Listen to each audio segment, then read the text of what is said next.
Assalamualaikum warahmatullahi wabarakatuh.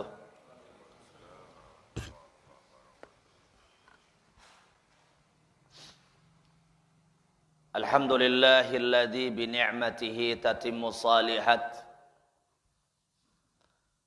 Asyhadu an la ilaha illallah wahdahu la syarika lah wa asyhadu anna Muhammadan abduhu wa rasuluhu la nabiyya ba'da. Allahumma salli wa sallim ala nabiyyina Muhammadin wa ala alihi wa sahbihi ajma'in. Qala Allah ta'ala ya ayyuhalladzina amanu taqullaha haqqa tuqatih wa la tamutunna illa wa antum muslimun. Ya ayyuhan nasu taqu rabbakumul ladzi khalaqakum min nafsin wahidah wa khalaqa minha zawjaha wa batha minhuma rijalan katsiran wa nisaa'a wattaqullaha alladzi tasaaluna bihi wal arham innallaha kana 'alaikum raqiba. Ya ayyuhalladzina amanu taqullaha wa qulu qawlan sadida yuslih lakum a'malakum wa yaghfir lakum dhunubakum wa may yuti'illaha wa rasulahu faqad faza fawzan 'azima. Amma ba'du. Para jamaah, Bapak Ibu yang dirahmati Allah Subhanahu wa taala dan yang saya muliakan. Alhamdulillah, pada subuh kali ini untuk kesekian kalinya Allah Subhanahu wa taala menghidupkan kita setelah kematian.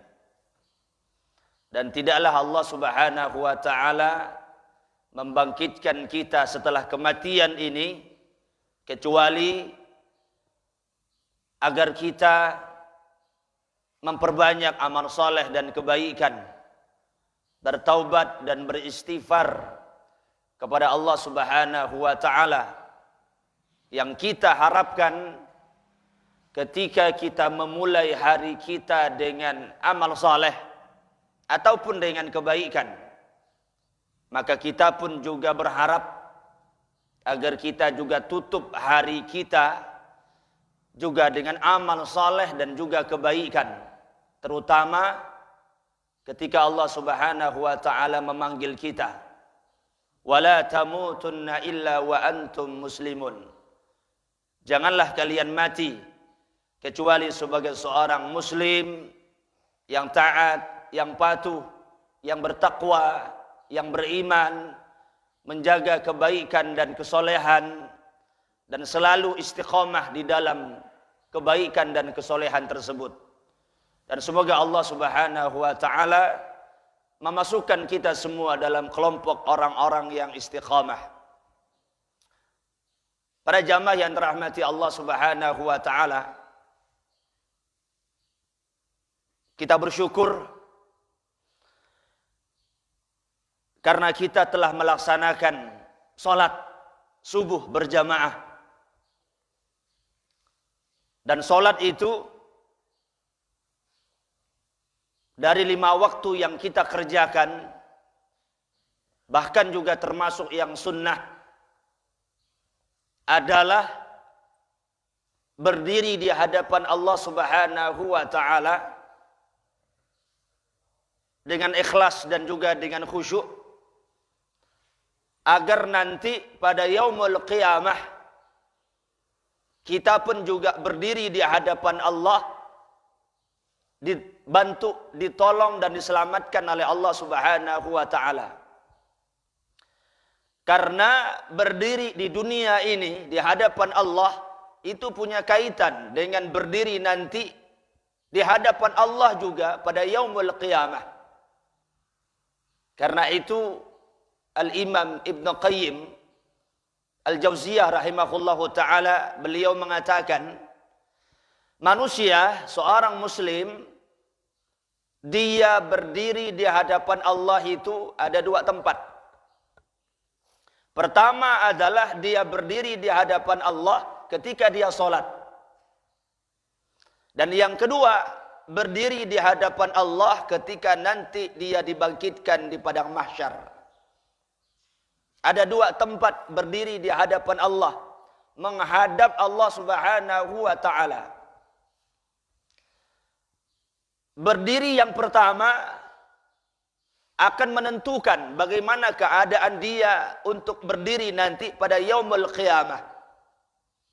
Siapa yang dia berdiri pada tempat yang pertama, yaitu di dunia, di hadapan Allah Subhanahu wa taala, dia salat, istiqamah dan menjaga salatnya dan menyempurnakan, maka dia nanti pada yaumul qiyamah akan ditolong oleh Allah Subhanahu wa taala.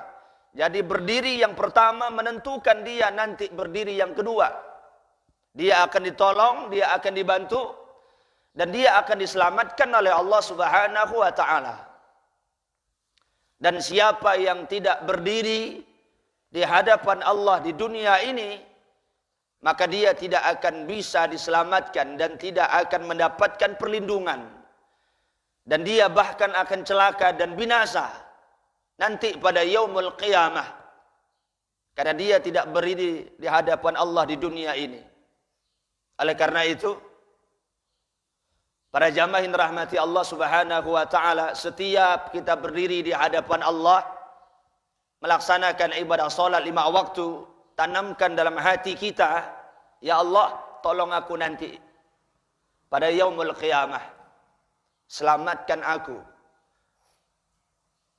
Jauhkan diriku dari keburukan dan kejahatan dan kerugian. Dan jadikan diriku orang-orang yang senantiasa musallun. Orang-orang yang senantiasa menegakkan ibadah salat. Sehingga dengan itu nanti aku akan mendapatkan keselamatan di sana. Para jamaah, mumpung kita masih bisa berdiri di dunia ini, maka jangan tinggalkan berdiri di hadapan Allah di dunia ini. Karena itu akan menentukan berdirinya kita nanti pada yaumul qiyamah, selamat ataupun sengsara. Dan oleh karena itu, ikhwan para jamaah yang dirahmati Allah, Al-Imam Ibnu Qudamah Al-Maqdisi rahimahullahu ta'ala, beliau berpesan dalam kitab Mukhtasar Minhajil Qasidin, setiap kalian masuk waktu pagi, lalu kalian melaksanakan ibadah solat subuh, maka setelah solat subuh itu bicaralah kalian dengan diri kalian masing-masing. Artinya kita ajak diri kita itu untuk ngobrol, untuk bicara, dan sebut nama kita pada diri kita masing-masing. Wahai jiwaku, atau wahai diriku, hari ini engkau memulai harimu yang baru. Harimu hari ini diberikan oleh Allah Subhanahu wa taala. Dan harimu hari ini adalah modalmu untuk mengambil dan memperoleh laba dan keuntungan bersama Allah, karena engkau tidaklah melalui satu hari kecuali itulah modalmu untuk meraih laba dan keuntungan bersama Allah. Laba dan keuntungan itu akan kamu dapatkan kalau engkau beramal saleh. Engkau melakukan kebaikan. Hari-hari dari pagi sampai nanti malam diisi dengan kebaikan dan juga kesolehan. Maka engkau akan mendapatkan laba dan keuntungan. Karena engkau sedang berbisnis dengan Allah. Bayarannya apa? Jannatul Firdaus, surga Allah Subhanahu wa taala.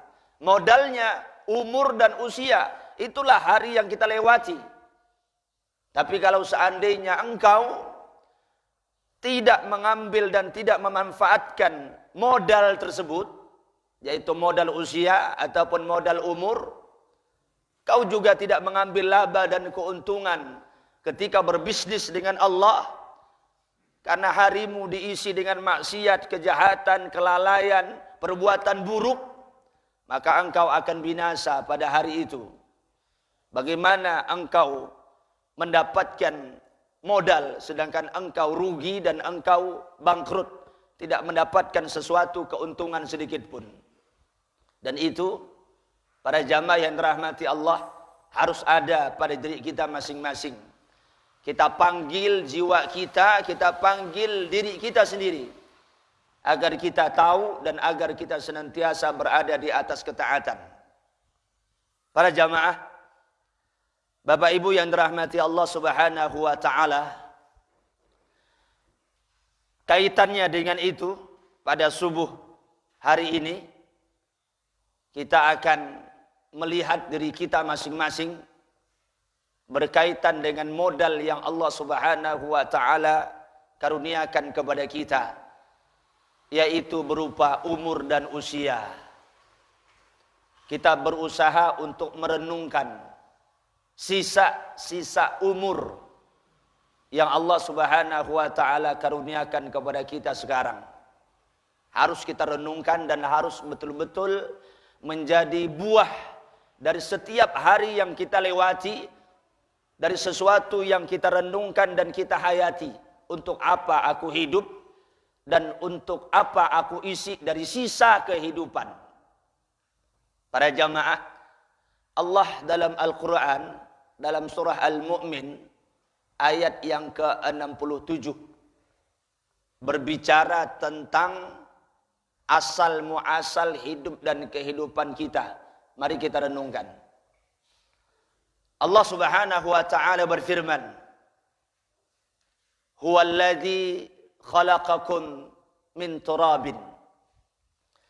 Dialah Allah Subhanahu wa taala yang telah menciptakan kalian dari tanah atau dari saripati tanah. Kalau disebutkan tanah, yang pertama sekali adalah Adam alaihi salam. Kalau disebutkan tanah, yang dimaksudkan saripati tanah. Kitalah yang dimaksudkan.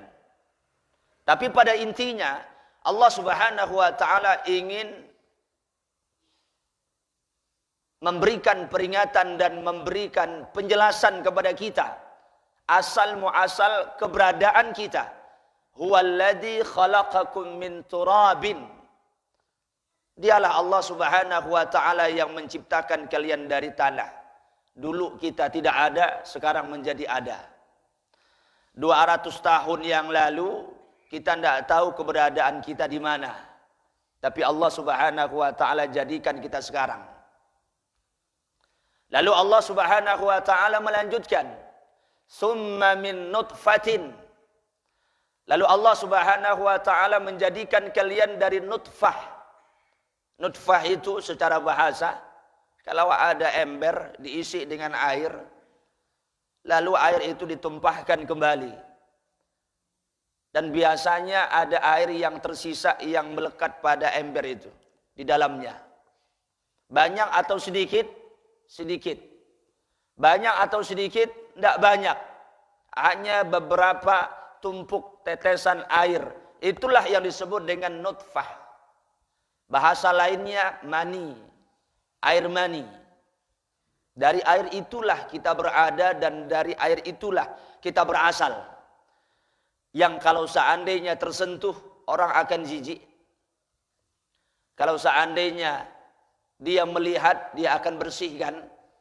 Dan sebagian bahkan memandang hukumnya najis. Tapi itulah asal muasal kita. Summa min nutfatin. Kemudian kalian diciptakan dari nutfah. Kemudian Allah Subhanahu wa taala melanjutkan, summa min alaqatin. Kemudian dari alaqah. Alaqah itu segumpal daging. Darah bercampur dengan daging. Alaqah. Dia sudah jadi janin, sudah lengkap, lalu ditiupkan rohnya oleh Allah Subhanahu wa taala, lalu Allah melanjutkan, "Tsumma yukhrijukum tiflan." Lalu Allah Subhanahu wa taala keluarkan kalian sebagai anak kecil, sebagai bayi. Anak kecil, bayi, tiflan. Lalu setelah itu Allah Subhanahu wa taala berfirman, "Tsumma litablughu ashuddakum." Lalu kalian, kata Allah Subhanahu wa taala, dibiarkan hidup terus dari anak kecil. Begitu dia lahir, perkembangan demi perkembangan terus berjalan sampai dia dewasa. Dibiarkan kalian hidup, kata Allah. Lalu Allah Subhanahu wa taala melanjutkan, litakunu syuyukhan. Lalu Allah Subhanahu wa taala menjadikan kalian sampai menjadi orang tua. Syuyukh jamak dari syekh. Lalu Allah Subhanahu wa taala jadikan kalian orang-orang tua. Tapi kata Allah, di antara proses itu, fase-fase yang dilalui, wa minkum man yutawaffa min qabl. Ada juga di antara kalian yang masih belum sampai dewasa, belum sampai balita, dia sudah meninggal dunia. Tapi umumnya demikian. Dari dia dalam perut ibunya berbentuk nutfah, lalu berubah jadi alaqah, kemudian dia dikeluarkan, kemudian dia dibiarkan hidup sampai dewasa, kemudian dia menjadi syuyukhan, menjadi orang tua. Lalu Allah Subhanahu wa taala melanjutkan, litablughu ajalan musamma. Begitulah Allah Subhanahu wa taala menyampaikan umur kalian sampai tua. Ajalan musamma, untuk menyempurnakan usia dan umur. Jatah yang Allah Subhanahu wa taala berikan kepada kalian. Wala'allakum ta'qilun, agar kalian berfikir dan mengambil pelajaran. Di akhir ayat itulah yang Allah tegaskan. Proses itu, para jamaah, tidak hanya kita lalui begitu saja.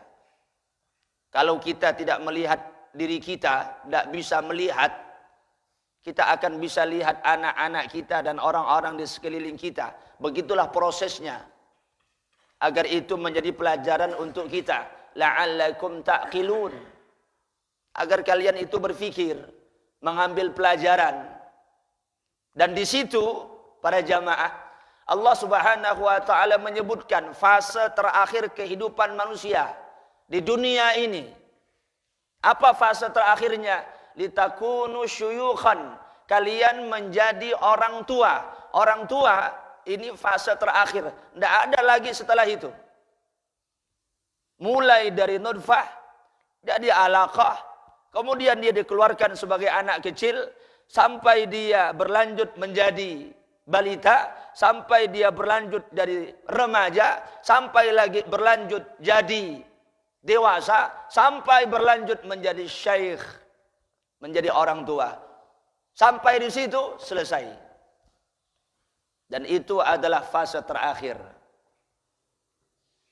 yang Allah Subhanahu wa taala tetapkan untuk kita, bahwasanya tidak ada lagi setelah orang tua, tidak ada lagi setelah fase tua, kecuali ajalan musamma, kecuali kematian.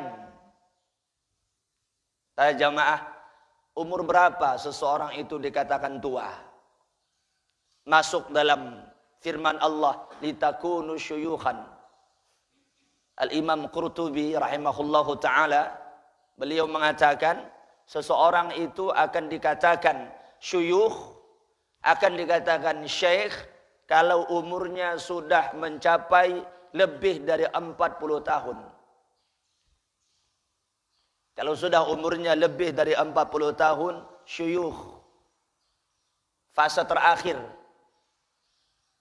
yang dia jalani, yang diberikan oleh Allah Subhanahu wa taala. Dan kalimat syuyukh ini didekatkan oleh Allah dengan ajalan musamma, ajal yang telah ditetapkan oleh Allah Subhanahu wa taala. Karena itu, para jamaah yang dirahmati Allah, berbicara tentang masalah umur ini, atau berbicara tentang masalah kedudukan dia sebagai seorang syekh, dia sebagai orang tua, maka siapapun di antara kita yang akan masuk umur 40 tahun, ataupun yang sudah berada pada umur segitu, atau bahkan sudah lebih dari umur 40 tahun, itu yang ditegaskan oleh Imam Qurtubi. Dia sudah menjadi seorang orang tua. Dan kalau sudah menjadi orang tua, Allah Subhanahu wa taala sebutkan dalam surah Yasin, ketika kedudukan seseorang sudah menjadi orang tua, kata Allah, nu'ammiruhu nunakishu fil khalqi. Kalau kami, kata Allah, telah melanjutkan usia seseorang, memperbanyak umurnya, maka kami, kata Allah, akan mengurangi bagian-bagian nikmat yang kami berikan kepada mereka. Dia tidak bisa lagi memegang dengan kuat, dia tidak bisa lagi melihat dengan jelas, dia tidak bisa lagi mendengarkan dengan terang, dia tidak bisa lagi beraktivitas sebagaimana dia dulu muda. Dikurangi oleh Allah. Nunakishu fil khalqi afala ta'qilun. Kami kurangi dari jatah nikmat tersebut. Kata Allah, afala ta'qilun. Apakah kalian tidak berakal? Tidak mengambil pelajaran dari kejadian-kejadian tersebut. Para jamaah yang dirahmati Allah Subhanahu wa taala, ketika seseorang sudah umurnya tua, maka tentu kita diperingatkan dengan hadis Nabi sallallahu alaihi wasallam. Al-Imam Tirmidzi meriwayatkan. Apa kata Rasulullah sallallahu alaihi wasallam? Khairun nas, sebaik-baik manusia, man atala umruhu wa hasuna amaluhu. Sebaik-baik dari manusia adalah orang yang panjang umurnya dan juga dia banyak beramal soleh dan kebaikan. Jadi umur yang panjang itu nikmat muqayyad. Nikmat yang sifatnya terikat, tergantung kepada kemana dia bawa. Jangan kita memandang kalau orang umurnya panjang, 50, 60 dan seterusnya, lalu kita katakan dia beruntung. Ataupun bahkan sebaliknya, kalau ada umurnya seseorang mungkin tidak mencapai 20 tahun sudah wafat, belasan tahun sudah meninggal dunia, lalu kita katakan dia rugi. Tidak. Nikmat umur itu sifatnya muqayyad, tergantung untuk apa dia gunakan.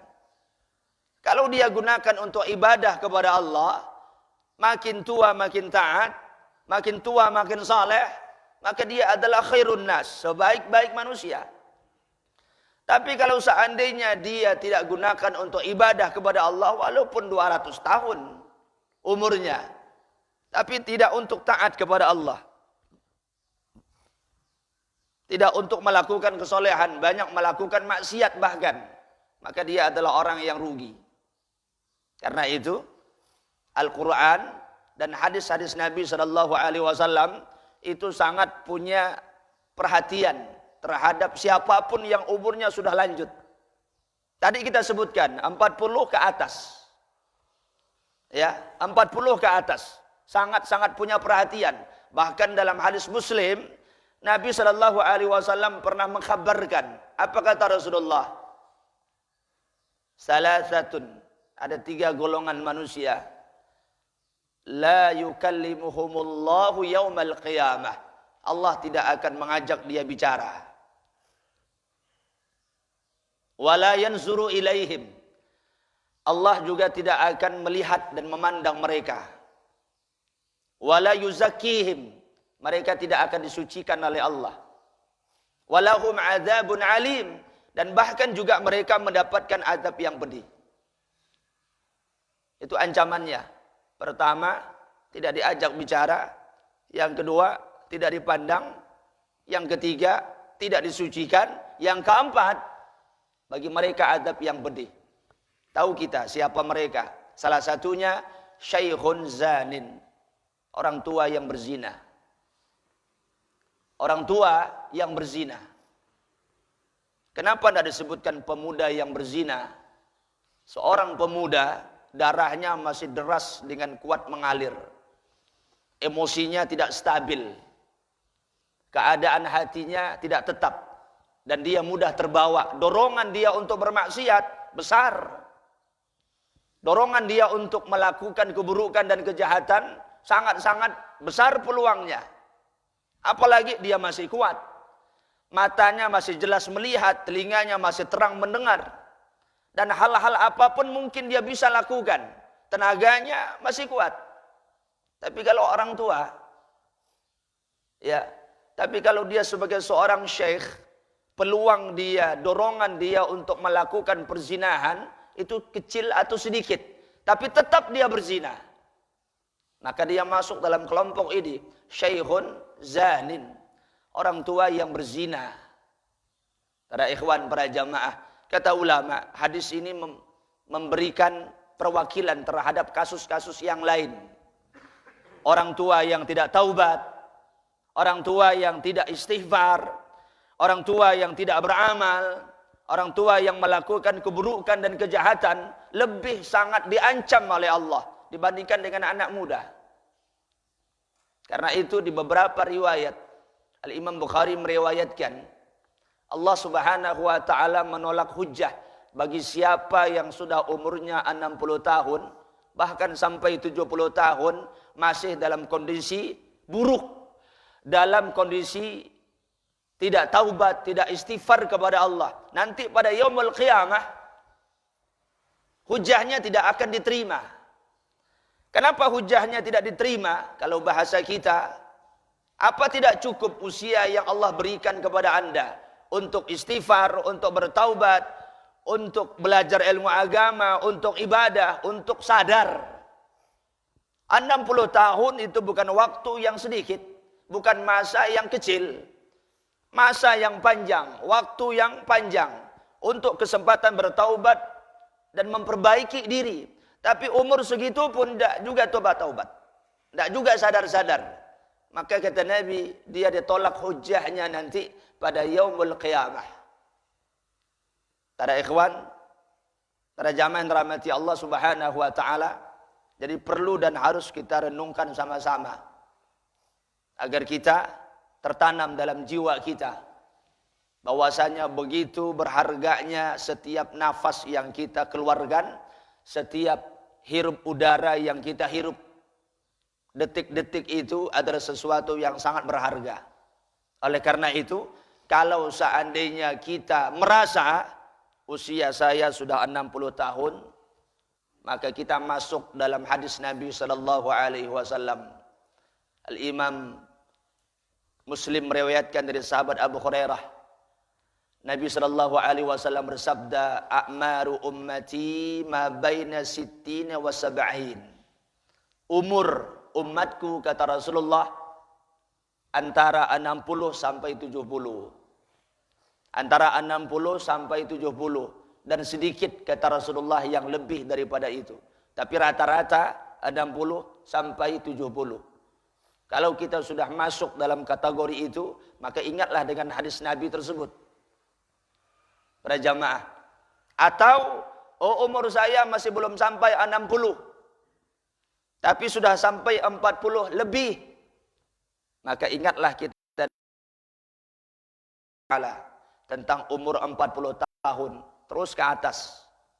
Ketika Allah bicara tentang masalah orang tua dan anak-anak kepada orang tuanya.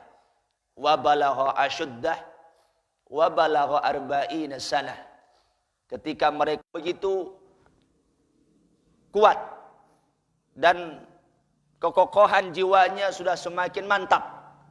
Umur ketika pada zaman rahmati Allah Subhanahu wa taala. Atau dia mengatakan, aku masih belum berumur, dalam firman Allah tersebut. Seperti yang disebutkan oleh Imam Ikrimah, para ahli-ahli tafsir yang lainnya, yang dimaksudkan dengan an-nadhir adalah asy-syaibah, uban. Ketika telah datang kepada mereka uban. Dan uban itu sebagai nazir, peringatan. Ya. uban yang sedikit ataupun uban yang banyak. Uban yang sedikit ataupun uban yang banyak itu merupakan peringatan. Dan Allah Subhanahu wa taala bahkan sebutkan wa dha'fan syaibatan. Allah ciptakan mereka dalam kondisi lemah. Di atas kelemahan. Kondisi mereka manusia lemah dan terus lemah. Dan Allah tegaskan wa dha'fan syaibatan, lemah dan juga ada uban yang ada di badan mereka, di kepala-kepala mereka. Dan itu adalah sebagai nadhirun, peringatan. Dan begitulah perjalanan kehidupan seorang mukmin. Apa yang ada pada tubuhnya menjadi pelajaran untuknya. Kalau dia mengatakan aku masih belum umur 40 tahun tapi masih muda, maka ingatlah kita dengan apa yang disebutkan oleh Allah dalam Al-Quran. Apa itu? Bahwasannya hal yang berkaitan dengan al-maut tidak akan pernah menunggu tua, tidak akan pernah menunggu sakit, tidak akan pernah menunggu kronis. Al-maut, dia menunggu takdir Allah Subhanahu wa taala sesuai yang telah Allah tetapkan. Karena berapa banyak yang muda meninggal, yang tua masih sehat. Berapa banyak anak cucunya ada yang wafat, ternyata kakeknya masih segar. Kenapa? Urusan maut adalah rahasia Allah Subhanahu wa taala. Para jamaah yang dirahmati Allah, mudah-mudahan Allah Subhanahu wa taala karuniakan kepada kita kebaikan dan Allah Subhanahu wa taala karuniakan kepada kita kekuatan untuk banyak bertaubat, beristighfar kepada Allah Subhanahu wa taala, mengisi hari-hari kita dengan amal saleh dan kebaikan. Dan tentunya kita minta kepada Allah agar kita mati dalam keadaan husnul khatimah dan mendapatkan, diberikan kesempatan taubat sebelum kematian datang. Itu yang kita harapkan semua. Amin Allahumma amin. Saya kira demikian untuk tausiah singkat saja. Mudah-mudahan memberikan manfaat untuk saya dan untuk kita semua. Kurang lebihnya mohon maaf. Wassallallahu ala nabiyyina Muhammadin wa ala alihi wa sahbihi ajma'in. Subhanakallahumma wa bihamdika asyhadu an la ilaha illa anta astaghfiruka wa atubu ilaik. Assalamualaikum warahmatullahi wabarakatuh.